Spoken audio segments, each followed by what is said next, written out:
Então, o nosso papo hoje vai ser sobre construindo uma igreja inovadora, contextualizada e conectada. Isso não significa falar de uma igreja virtual apenas. A igreja virtual faz parte disso. Nós temos aqui pessoas que são membros virtuais, amém? Não é isso aí, gente? A gente tem várias pessoas que são membros virtuais da igreja hoje. Só que é fundamental a gente se lembrar que essas pessoas são reais. Nós não estamos lidando com alguém que está simplesmente um bit, um byte dentro de um computador. Não estamos lidando com zeros e uns. Nós estamos lidando com pessoas. Os meios digitais são apenas um canal através do qual a gente se conecta com essas pessoas. Legal? Então a gente precisa entender o que toda a tecnologia, o que toda essa vanguarda que a gente tem hoje tem nos disponibilizado para que nós possamos fazer melhor o nosso papel de ser igreja, de estarmos conectados com as pessoas. E eu vou começar contando uma história para vocês, mas eu quero começar primeiro dando o exemplo da minha história. Vamos lá. Ele é a luz do mundo e nós somos como um espelho que reflete a luz dele. Amém? Ou seja, a igreja não pode ficar trancafiada dentro de quatro paredes, louvando e adorando a Deus. É tudo muito bom, está tudo muito bem, nós aqui dentro, está quentinho, me abraça, meu irmão, aleluia, dá um beijinho aqui, glória a Deus. Mas tem um mundo morrendo lá fora. Legal. Gente, eu fui nascido e criado num bairro do subúrbio no Rio de Janeiro, onde uma das grandes características é que as igrejas tinham um megafone do lado de fora, botando a pregação, corinho, tudo que você possa imaginar. Bem, a gente aqui escutou o pastor Fragalha, mas imagina o que era o cara gritando. É uma coisa de louco.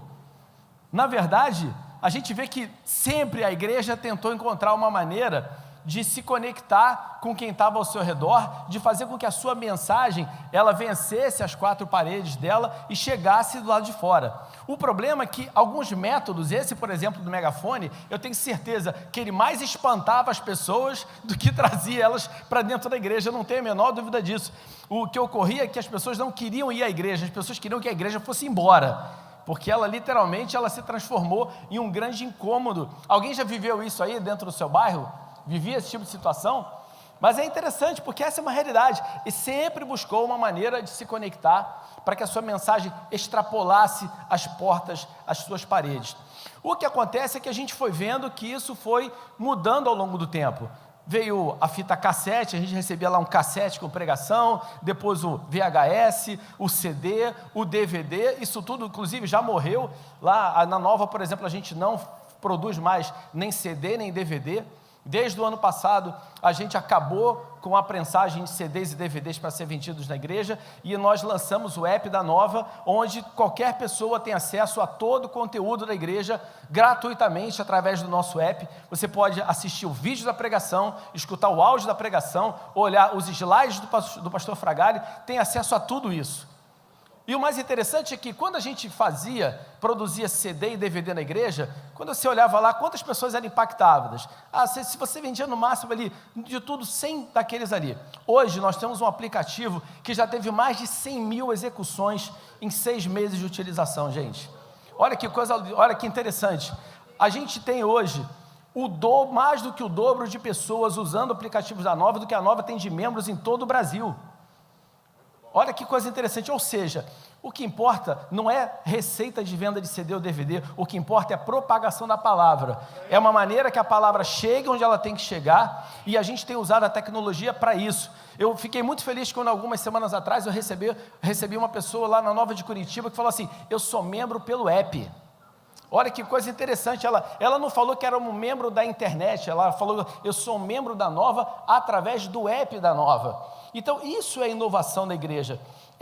A gente tem que entender que nós temos que encontrar sim, novas maneiras, que a palavra chegue nesses lugares e que ela cresça cada vez mais. Hoje a gente tem o YouTube, a gente tem os podcasts, a gente tem vários meios através dos quais a palavra pode ser propagada e deve ser propagada, gente. Sabe, eu acho que a gente vê que, além disso, a tecnologia nos permite hoje ter uma Bíblia no celular. Você, além da Bíblia no celular, você pode ter, na verdade, uma biblioteca inteira. Você pode ir para a igreja e levar toda uma biblioteca, desde bíblias de estudo, livros e dicionários bíblicos, e melhor ainda, acabou com aquele estereótipo do crente que era a Bíblia debaixo do sovaco, né? Essa aí, então, morreu de vez. Então, a gente viu uma mudança muito radical, até no nosso comportamento, fruto dessa tecnologia. E eu queria falar um pouco, como pegar um exemplo sobre isso, que é o exemplo do apóstolo Paulo. Olha que interessante, a gente fala, poxa, mas o apóstolo Paulo se comunicava com cartas com as pessoas. Claro que ele usava cartas, porque as cartas era a tecnologia mais moderna e mais eficiente que ele tinha naquela época para falar com as pessoas. Agora, imagina se tivesse naquela época o Skype, o YouTube e várias outras tecnologias. Eu tenho certeza que o apóstolo Paulo faria uso de todas elas. Olha só, olha o que Paulo fazia. Ele escrevia uma carta e mandava para todas as igrejas, falava assim, leia aí nessa igreja, depois pega essa carta, manda para outra igreja, e assim a carta ia passando de mão em mão e sendo lida, não é isso aí? Então, imagina o seguinte, imagina que se em vez dele mandar carta, ele pudesse falar o seguinte, gente, hoje eu vou fazer uma transmissão para todos os discípulos, né, tantas horas, vai passar no Facebook, vai passar no YouTube. Então é o seguinte, quem for à igreja se reúne no telão, quem não está na igreja pega o celular e assiste, que eu vou falar com todo mundo. Já pensou?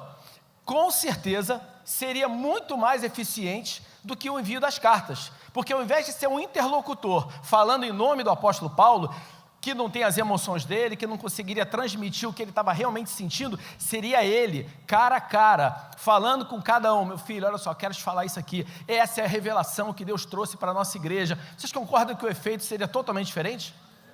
Então, a gente não pode ficar nessa coisinha de achar assim, mas era assim no passado. Olha só, por que nós hoje acreditamos que as cartas de Paulo, que foram escritas há mais de 2000 anos atrás, são e continuam sendo um instrumento através do qual o Espírito Santo fala conosco hoje, e não podemos acreditar que uma mensagem transmitida através de um podcast, de um vídeo na internet, ou de qualquer outro meio de comunicação eletrônico, também possa ser um instrumento do Espírito Santo para falar com a gente. Qual é a diferença?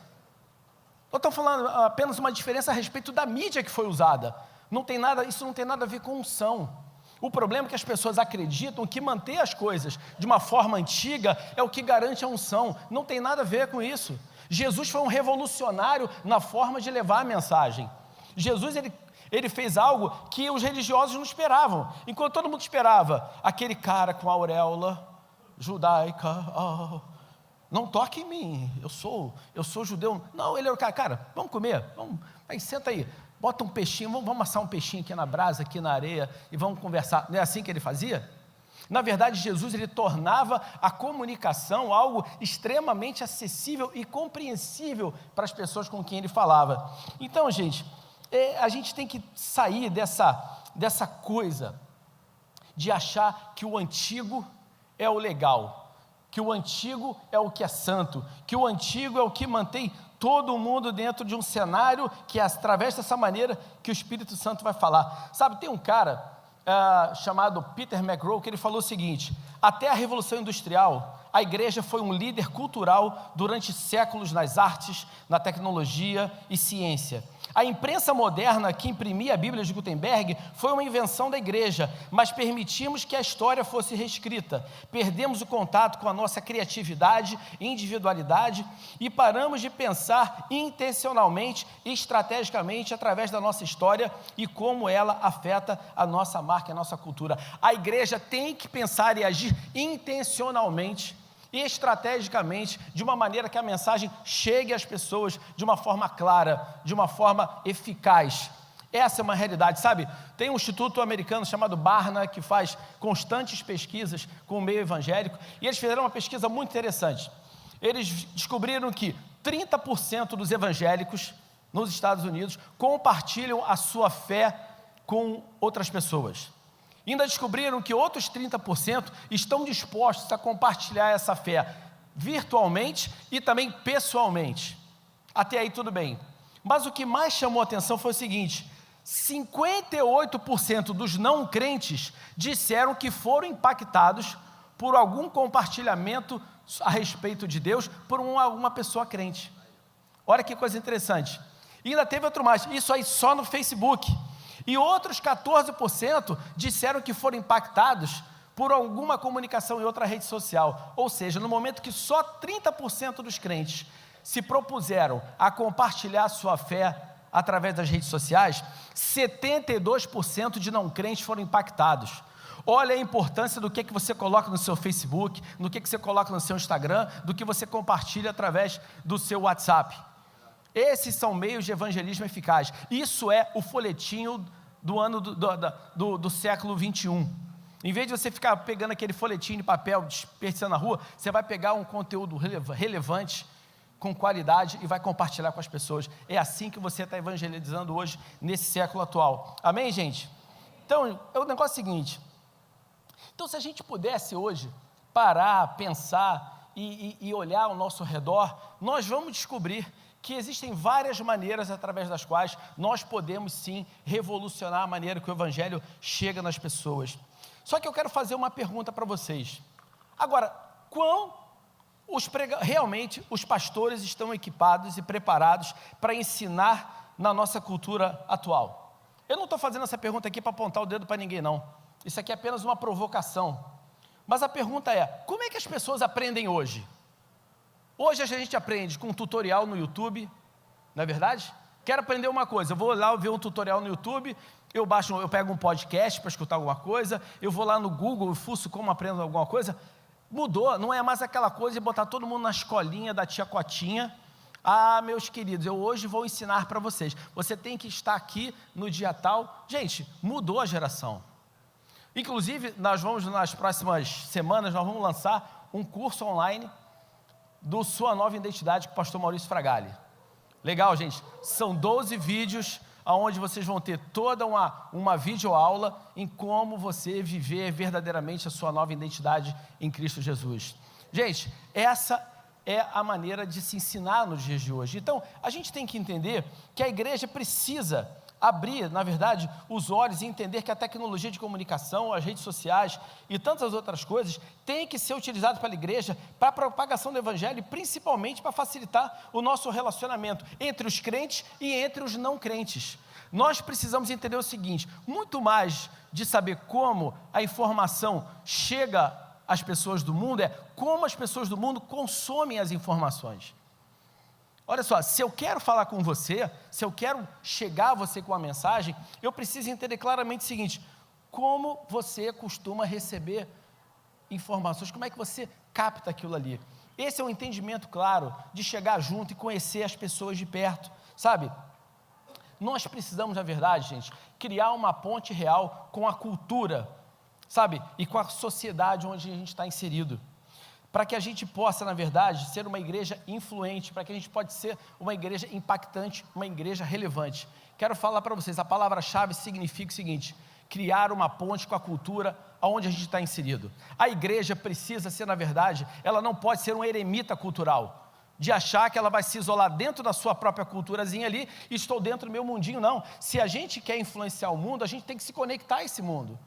A gente tem que falar com eles, a gente tem que falar a linguagem deles, sabe? As igrejas contextualizadas são igrejas que sabem que a sua missão, ela é mais importante do que as suas coisinhas internas, os seus processos, os seus procedimentos, porque a nossa missão é levar as pessoas a um relacionamento genuíno com Jesus Cristo. Então nós vamos usar os meios através dos quais nós podemos chegar a essas pessoas para que essa missão se cumpra. O mais importante é a missão, o mais importante não é o processo. Processo a gente muda, processo a gente joga fora, processo vence. Essa é a verdade. O problema é que as pessoas são fascinadas pela sua maneira de fazer as coisas. Ah, eu amo isso aqui. Eu quero falar uma coisa para você. A igreja que continuar e que for apaixonada pelo seu jeito de fazer as coisas, vai morrer. Se ela for mais apaixonada pela sua maneira de fazer as coisas do que pela sua visão, essa igreja, ela vai morrer. Vai morrer. Sabe, defender a forma acima da missão é o princípio da formação de uma cultura organizacional caracterizada, sabe por quê? Pela religiosidade. Isso que é religiosidade. Eu amo o nosso jeitinho de fazer as coisas. Cara, a gente não pode focar na forma mesmo que ela seja bacana. O mais importante, na verdade, é o conteúdo. Não adianta você ter uma forma maneira se o teu conteúdo não presta. Olha, um outro cara fez uma afirmação muito interessante, chamado Eric Hoffer, que ele fala o seguinte: em tempos de mudanças, os aprendizes herdam a terra, enquanto os eruditos se encontram maravilhosamente equipados para lidar com o mundo que já não existe. Essa é a verdade. Uma vez eu fui conversar com um amigo que ele falou assim: na nossa igreja nós somos eruditos. Eu falei: e o Kiko? Né? E o Kiko? E o Kiko que você é erudito? O que adianta você ser erudito? Oh, aleluia! Mas ninguém entende o que você está falando. Vai todo mundo embora da sua igreja. Na verdade, gente, a irrelevância, ela toma forma quando a mudança dentro de você, ela é mais lenta do que a mudança que está acontecendo fora de você. Essa é a verdade. A igreja, ela não pode se deixar levar por essa paralisia interna, essa letargia interna, que faz com que ela tem que ser, na verdade, um agente transformador. A igreja, ela tem que carregar a sociedade, ela não tem que ir atrás, sabe, gente? É uma postura totalmente diferente. Então, na verdade, é o seguinte: como liderança dessa igreja atual, quero saber o seguinte: como é que a gente tem que se posiciona e responde a questões sociais, culturais e valores que vêm continuamente se transformando ao longo dos anos? A sociedade está mudando, gente. Sabe, a única maneira que você tem para fazer isso é usar a cultura para alcançar a cultura. É fácil. De novo, gente, olha só. Cara, o apóstolo Paulo é um cara sensacional. Olha o que ele fala aqui em 1 Coríntios 9, de 19 a 23.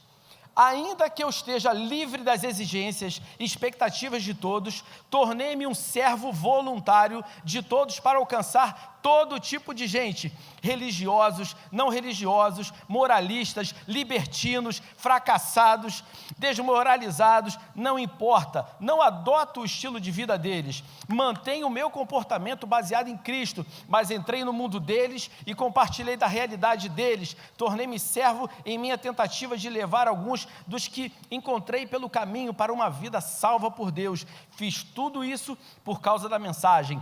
Eu não queria apenas falar dela, eu queria estar nela. É isso aí, gente. É isso aí. Não adianta ficar falando, você tem que ir lá, você tem que falar com eles. É aí que você faz a diferença. Gente, a cultura que a gente vive não é única. Na verdade, toda igreja tem uma cultura. Agora, a sua cultura, ela pode ser uma barreira ou ela pode ser uma ponte. É uma decisão que a gente tem que tomar. A gente tem que fazer com que a nossa cultura ela seja uma ponte e não uma barreira. Sabe, é hora das igrejas acabarem com o irrelevante, com aquilo que não tem sentido, com os aleluias, com os glória a Deus. Isso tudo é ineficaz, gente. A gente tem que acabar com aquilo que é ineficaz dentro da igreja e fazer uso daquilo que realmente faz a diferença, daquilo que vai mudar o cenário. Sabe, quando nós adaptamos a nossa música, a nossa forma de realizar os cultos, o nosso estilo de comunicação para tornar a igreja acessível, não significa que nós temos que abrir mão dos nossos princípios. Nós estamos simplesmente fazendo com que a mensagem da palavra seja mais acessível, compreensível e assim mais eficaz. O objetivo não é mudar o que a gente diz, mas mudar a forma como a gente diz, porque um é sagrado e o outro não é.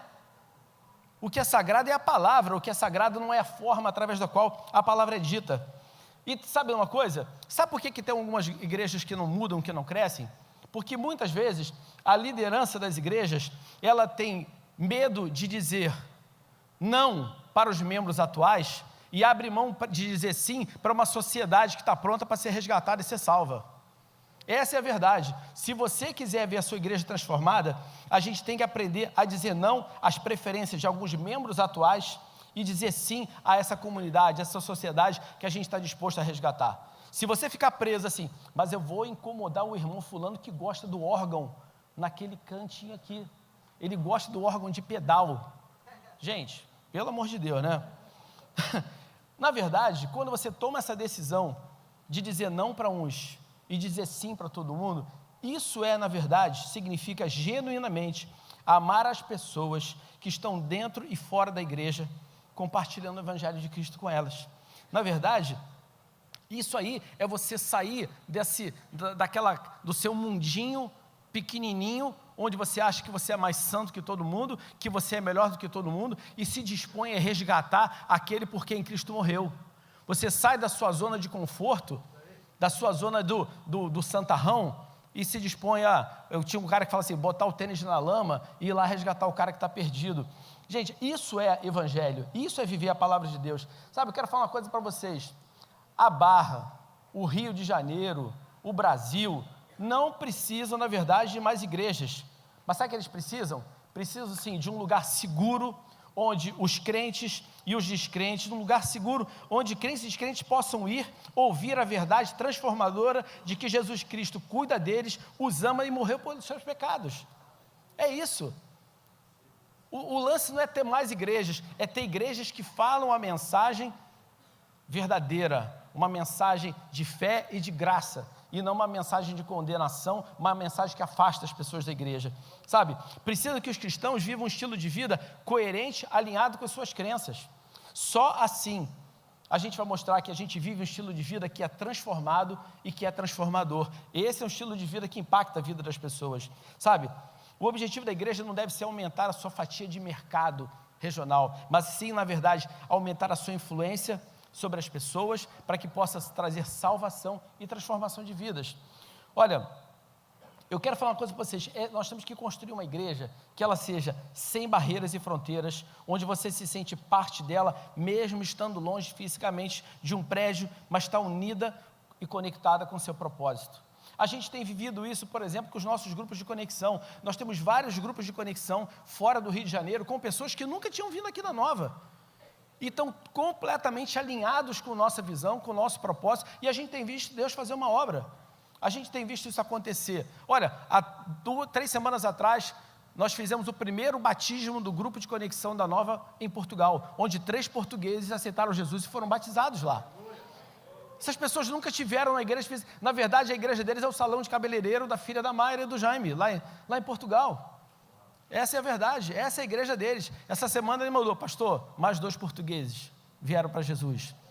E assim a gente vê, a gente tem aqui Mato Grosso, a gente tem Recife, Mato Grosso do Sul, a gente tem no sul do Brasil, a gente tem, eu poderia falar que N lugares de pessoas que não fazem parte.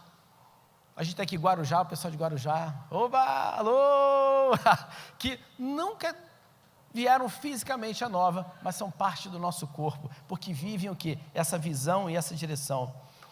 Olha, o Natan e a Camila falaram uma coisa aqui que eu sempre falo para os grupos de conexão. Deus não nos criou para viver uma vida sozinhos. Essa é a grande realidade. Ele nos chamou para viver juntos uns com os outros. Significa também que não é para a gente viver a vida sozinho dentro desse mundinho da igreja. A gente precisa ir para fora, gente. Sabe, como é que a gente pode aplicar intencionalmente tudo que aprendemos e recebemos, cumprindo o nosso chamado revolucionário de transformar o mundo, se a gente não tem relacionamento próximo com os outros? Como é que a gente vai cumprir esse chamado? Sabe, a vida de Deus, ela não é vivida dentro de casulos, ela é vivida olho no olho, cara com cara, vida com vida, numa perspectiva transformadora de vidas. É assim que a gente vive, sabe? A gente tem vivido no mundo e no Brasil o surgimento das mega igrejas, e eu pessoalmente acho isso ótimo, porque eu acredito que uma igreja com 1000 pessoas ela é mais influente do que 10 igrejas com 100. Não estou dizendo que não tem que ter, mas eu acredito nisso, até para uma questão até de escala, mas porque a igreja acaba ganhando importância, e principalmente se essas igrejas têm visões alinhadas. É muito mais poderoso quando a gente junta forças dentro de uma região do que você ter vários pedacinhos ali dentro. Só que isso traz um novo desafio, sabe? Qual é o desafio que isso traz? Traz o desafio que essa igreja precisa crescer na sua capacidade de conectar as pessoas, de se relacionar, e para nós a resposta a isso são os grupos de conexão, que eu quero esclarecer para todo mundo que grupo de conexão não é célula. Amém? Glória a Deus, né? Grupo de conexão não é célula. Por quê? Porque ele não tem um líder discipulador que decide se você vai comprar um carro azul, amarelo, se você vai almoçar no restaurante XYZ quando você vai para a cidade. Na verdade, que você tem um cara que facilita aquele encontro, um encontro onde as pessoas estão juntas ali para viver o quê? Para poder, primeiro, ter comunhão, relacionamento, para se apoiar mutuamente, para celebrar as vitórias, para estar junto no momento de dificuldade, para compartilhar um crescimento espiritual, para viver essa vida juntos. Ali que está o teu grupo de socorro no momento de dificuldade, ali que está o teu grupo de oração no momento que você precisa de um suporte. Isso é um grupo de conexão, aonde a gente cresce como igreja, cresce como pessoas e cresce consequentemente espiritualmente, sabe? Eu tenho uma paixão por isso aí, dá para perceber? Dá para perceber? Eu, pessoalmente, tenho uma paixão por mostrar às pessoas que fazer parte do grupo não é uma atividade supérflua, mas é uma atividade necessária e essencial para a gente viver verdadeiramente um estilo de vida cristão, principalmente dentro do mundo que a gente vive hoje. Cara, é a maneira que você tem, é o seguinte, cara, eu sei que eu tenho gente que caminha comigo. Cara, e olha só, e não importa o tamanho não. Eu tenho uma frase que eu amo, que eu falo o seguinte, ó, um grupo com 15 pessoas é grande demais. Com 12 está bom, com 10 está ótimo, com 8 está maravilhoso, cara, com 6, cara, está excelente. Um grupo com 4 pessoas é sensacional. Um grupo com 3, meu irmão, é o céu na terra, e com 2, certamente, Jesus está presente. Então, essa é a verdade. Cara, esse é o negócio. O negócio não é você fazer igrejinha dentro da sua casa, é você colar com gente que vai viver contigo, cara. Conspiração significa respirar junto, sabia disso? Conspiração é respirar junto, a gente leva conspiração para o lado mal, mas o lado bom é o cara que está ali contigo, caminhando do teu lado. Gente, a verdade é que Jesus chamou a gente para ser sal e luz, chamou a gente para sermos relacionais, dizendo o que Ele disse, fazendo o que Ele fez, agindo como Ele agia, e a maneira dele agir qual foi? Ele foi o cara que criou o primeiro grupo de conexão, cara. Ele começou o ministério dele, ó, vem cá, anda comigo, come comigo, anda comigo, viaja comigo, anda do meu lado, não é isso aí? Esse é o modelo dele, da mesma forma que Paulo diz, sejam os imitadores de Cristo, de mim, como eu sou de Cristo. Então, cara, vamos ser imitadores de Cristo direto, não precisa imitar o Paulo não, pula direto, vai direto para Jesus, que você vai se dar bem nessa história. Esse foi o modelo dele, esse foi o modelo dele. E sabe, eu quero dar um exemplo para vocês aqui, bem interessante. Vocês estão vendo que eu estou meio gordinho porque eu parei de treinar, né? Mas eu estava avaliando o seguinte, eu acredito que quando você anda mutuamente, anda com um grupo bom de pessoas que te levam para cima, você cresce. E eu lembrei dos grupos de corrida. Quando eu comecei a correr, eu e meu parceiro Igor, cadê você? Igor Santos, meu parceiro de corrida, a gente começou essa empreitada juntos, a gente juntou ali, Luísa também deve estar aqui, que fazia parte desse grupo, a gente foi montando um time, e depois e a gente começou a correr, provinha de 10 quilômetros, de 15, 21, maratona, e depois nós juntamos com o chefe aqui, fomos fazer triatlo, a gente ficou maluco, né? Resolvemos fazer logo, e assim foi, e eu comecei a entender que quando eu estava fazendo parte de um time, foi a época que eu tive a minha melhor performance, porque quando eu fazia parte da equipe, o que acontecia? Eu me sentia muitas vezes estimulado, e eu também estimulava quem estava comigo. Chegava um cara novo, a gente falava assim, cara, vamos lá, estamos contigo, vamos lá, nós vamos chegar junto. Eu lembro do Luciano, coitado, lembra, Maurício, quando a gente fez o Luciano subir o Cristo com a gente no dia 24 de dezembro, primeira vez que o cara saía de bicicleta, nós fizemos o Luciano, cara, coitado, subiu o Cristo Redentor com a gente de bicicleta, a gente quase matou o cara, mas em compensação, sabe por que ele subiu? Porque a gente estava do lado dele, vamos lá, meu irmão, estamos contigo, cara, vamos lá. Então, eu entendo que quando você caminha com alguém, quando você caminha com um grupo, você cresce, e você cresce não só porque você é apoiado, você cresce porque você também apoia, porque você também ajuda, porque você também anda junto com ele, sabe? Eu também aprendi a importância e o diferencial que faz você ter bons equipamentos, você andar com você ter um bom tênis, você ter uma boa bicicleta, você usar uma roupa adequada. Então, quando você junta essa coisa de usar a tecnologia adequada, com o propósito adequado, sabe, e andando com pessoas que vão crescer junto com você, que você vai apoiar juntos, aí você criou a equação da vitória. Isso é que a gente fala dessa igreja conectada, essa igreja que realmente usa a tecnologia a seu favor, ela não vive pela tecnologia, ela faz a tecnologia servir a ela. eu quero terminar esse papo aqui, dentro dessa ideia, de novo chamando aqui o apóstolo Paulo, quando ele fala o seguinte para a gente. 1 Coríntios 9, 24 a 27. Todos vocês já foram ao estádio e viram as corridas. Vários atletas correm, mas apenas um vence. Corre para vencer. É para isso que os bons atletas treinam duro. Eles fazem isso por uma medalha de ouro, que perde o brilho e o valor. Mas vocês estão atrás da medalha que nunca envelhecerá.